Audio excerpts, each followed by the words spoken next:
Welcome to our third session. We be practice of culture in the classroom with our panel, Professor Joanne Crandall from University of Maryland at Baltimore County and Associate Professor Ajahn Suchada Dimanit from Chulalongkorn University, and of course our office and myself, Regional English Language Office at the U.S. Embassy Bangkok. And then with this session, we're gonna have the interaction between all that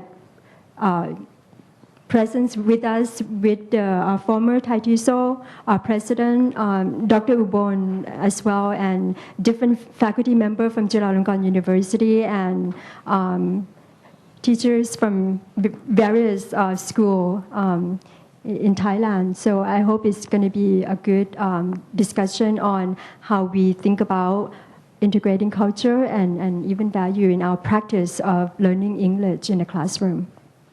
Thank you. Thank you, Kun. Thank you. There are lots of ways in which we can and do, I think, present culture in our language classrooms. A lot of activities that we use. One, of course, which we talked about in a previous session was the use of proverbs, which provide us with kind of a lens or a window into culture. But there are lots of other activities. Seeing a video or a TV show or a movie and analyzing why it is that characters behave the way they do. It might be from advertisements in the newspaper or on television or magazines, and what that reflects of people's values, why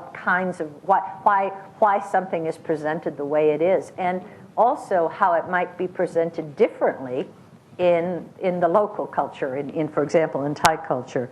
Obviously, the most traditional way in which this has been done is an analysis of literature. I mean, literature has been the way in which we've assumed we could understand culture by looking at the ways in which people behave and the things that they believe in, for example, novels or in poetry or in drama. What's a problem sometimes is the focus is only on a particular part of that literature. So, for example, in the United States, we may be focusing on just dominant literature and forgetting that there is, in fact, an American Indian literature, or there is an African American literature, or there is a Mexican American literature, because after all, the first Americans were in fact Mexicans and American Indians, not the Europeans who came. So these all provide us with kind of windows into culture. What I'm interested in hearing are what are the ways in which culture is presented in your Thai textbooks, especially. It could be either your textbooks teaching English, or it could be, in fact, your Thai textbooks teaching Thai language arts. I'd love to hear from any of you. Yeah. You don't want to have a class book? Yeah. Thai, you mean Thai textbook? Yes. Like from what level? What level are you teaching at? I'm teaching university students. Okay. In your textbooks for the university, how is culture presented in the English textbooks? Well, actually, we use commercial text.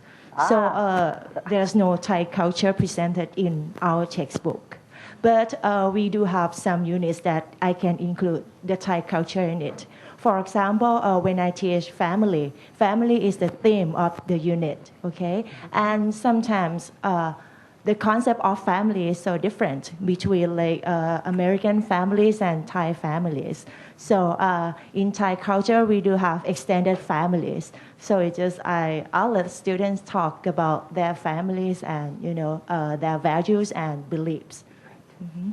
Yeah, in fact, there's a tendency to present only one family structure in these textbooks, right? It's a mother and father and children. Right, yeah. But that is actually, even in English in the U.S. and in the U.K., not as dominant a pattern. So nice to be able to talk about the range of families and the relationships, and especially in Thai. Great. Anybody else want to add to that?